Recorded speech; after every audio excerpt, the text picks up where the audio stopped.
This episode is brought to you by Atlassian. Atlassian makes the team collaboration software that powers enterprise businesses around the world, including over 80% of the Fortune 500. With Atlassian's AI-powered software like Jira, Confluence, and Loom, you'll have more time to do the work that matters. In fact, Atlassian customers experience a 25% reduction in project duration per year. Unleash the potential of your team at Atlassian.com. Atlassian. Stop. Stop. Stop. Had enough? Kick out mucus and quiet the cough with Mucinex 12-Hour DM for long-lasting cough and chest congestion relief. Buy Mucinex 12-Hour DM at your local retailer. Use as directed. This is Optimal Work Daily. The Not Knowing Path of Being an Entrepreneur by Leo Babauta of ZenHabits.net. Lots of people who start businesses try to control outcomes. 1. A vision for your business's success. 2. Goals to get you to the successful vision. 3. Try to get the most productive day out of yourself or employees. 4. Try to produce certain amounts or hit certain metrics, page views, followers, revenue, or sales. Unfortunately, the ability to control outcomes is an illusion. This is one of the fundamental lessons I've learned in my 6 years of being in business for myself. You don't really know how things will turn out. And this is okay. In fact, it's pretty awesome. Yes, not knowing how things will turn out day to day, month to month, year to year is crazy scary. I'm not going to front. It's so scary you might wake up drenched in sweat. But not knowing is what makes being an entrepreneur more amazing than working a regular desk job with a regular paycheck. We take risks. We fail. We don't know what's going to happen. We not only put our toes into the waters of the unknown, we dive in head first. So yes, not knowing is scary, but if you embrace it, not knowing can be liberating and can be an advantage. Let's look at how it's an advantage and how to stay present in the middle of the unknown. The advantage of not knowing. Quiz question. What causes us the most anxiety? $1 million answer? Wanting things to turn out a certain way. Wanting an outcome. Wanting the person you love to love you back. Wanting people at your meeting or presentation to like you. Wanting 1 million customers. Wanting to be the next Apple or Twitter or Starbucks. This is the cause of our anxiety, because when we want that outcome, we fear that it won't come true, and we strive for it to come true. And of course it might not. There are 1 million possibilities, and wanting just one of those possibilities is a little crazy. What's wrong with the other 999,999? Will our worlds fall apart if that one outcome doesn't become a reality? No, we'll be just fine no matter what. Seriously, you'll be absolutely fine even if the outcome doesn't happen. So when anxiety comes up, if we learn to let go of needing that outcome, we can then let go of the anxiety.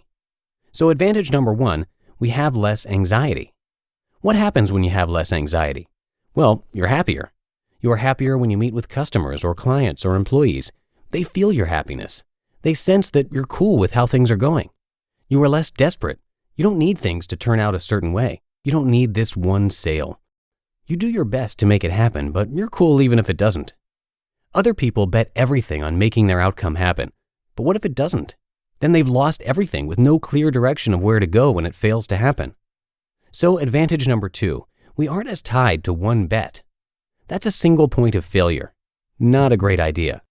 Instead, we are okay no matter what happens, and so any outcome of a meeting, a project, a launch, we're good with that, and no outcome really messes us up. We flow. Another problem is that people who think they know how things will turn out, they're fooling themselves. No one knows. And that's advantage number 3. We're more honest. Admitting to ourselves that we don't know is much more honest than thinking, hoping things will turn out the way we want. Honesty is important because if we're going to act, we should do so with open eyes and a clear assessment of the situation. Honesty with customers, readers, clients, and employees is important too. Admit you don't know. They will trust you more because not only are you telling them you don't know, you are clearly okay with that. You don't know what'll happen, but whatever happens, you'll deal with it. And that's powerful.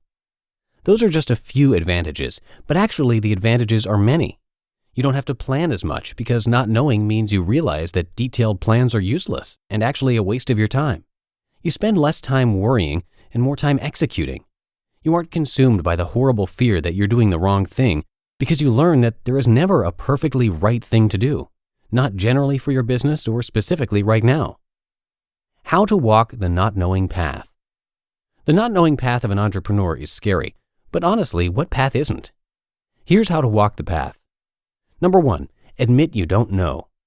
This is obviously the first step, but it's hard because we often want to think we know, or at least that we can make certain things happen the way we want them to. We think we can will things to happen. That's not true. Many things fail despite Herculean efforts to make them succeed. We don't control the future. We can't know the future. We don't know. Admit it to ourselves and to others. Number 2, watch for anxiety.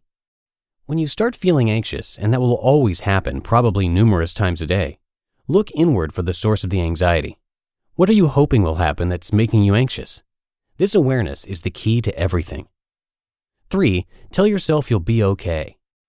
You become aware of an outcome you're hoping for. Now, tell yourself that it doesn't matter if that outcome happens. It really doesn't matter. Even if we've made up this story for ourselves that it all depends on it happening, it doesn't matter, and no matter what happens, we'll be okay.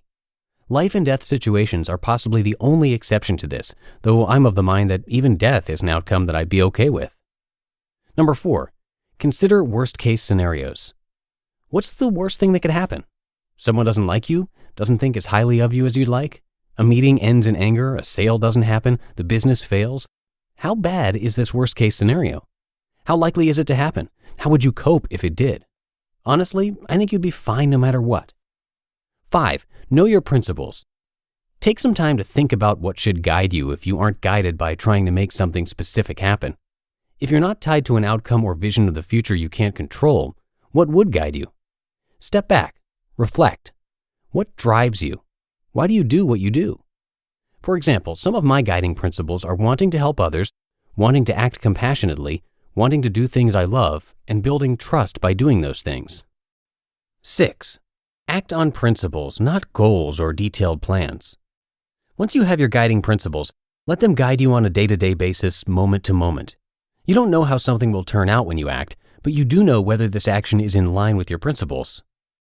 7, breathe and smile. In the end, not knowing can be scary, but liberating and profound. You are in the midst of a turbulent sea and are afloat without knowing where anything will go.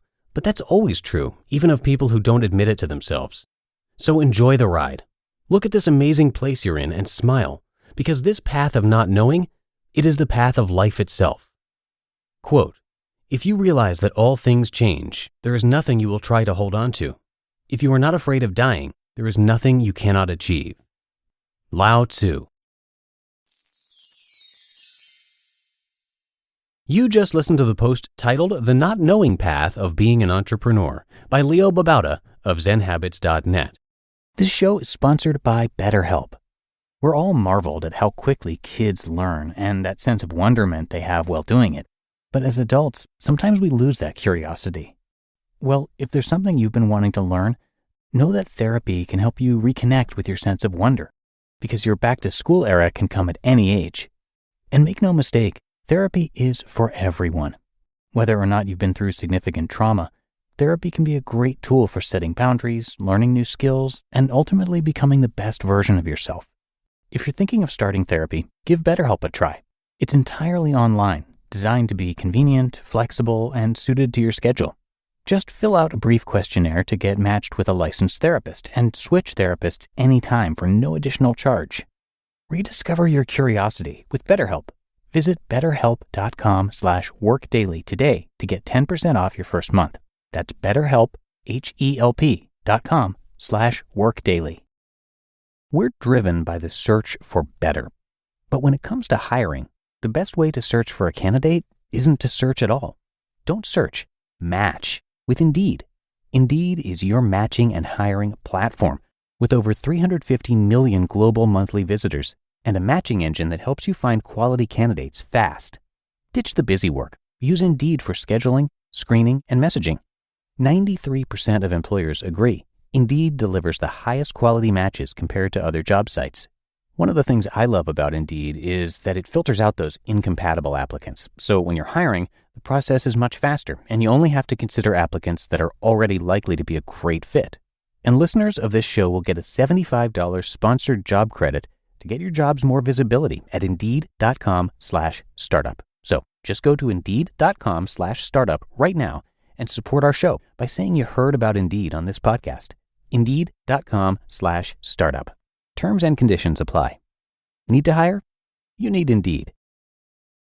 And a little bit about Leo for you. Leo Babauta of Zen Habits is an author that we hear on our other podcasts because he blogs a lot about personal development and health and even finance. So he's been read on pretty much all of our shows at some point. Now, Leo's a pretty regular guy, but has become an expert in changing habits by making small, incremental changes since 2005. He's originally from Guam, an overweight smoker who was barely making enough money to support his big family. You might remember from previous posts that he has 6 kids, and he turned all of that around, blogging about it throughout the process. He now lives comfortably in San Francisco, and he's in charge of how and when he works. It's a great story, and you can check it out at zenhabits.net. And again, to hear his work being narrated across a couple of our shows, check out those other podcasts by searching for Optimal Living Daily wherever you're hearing this.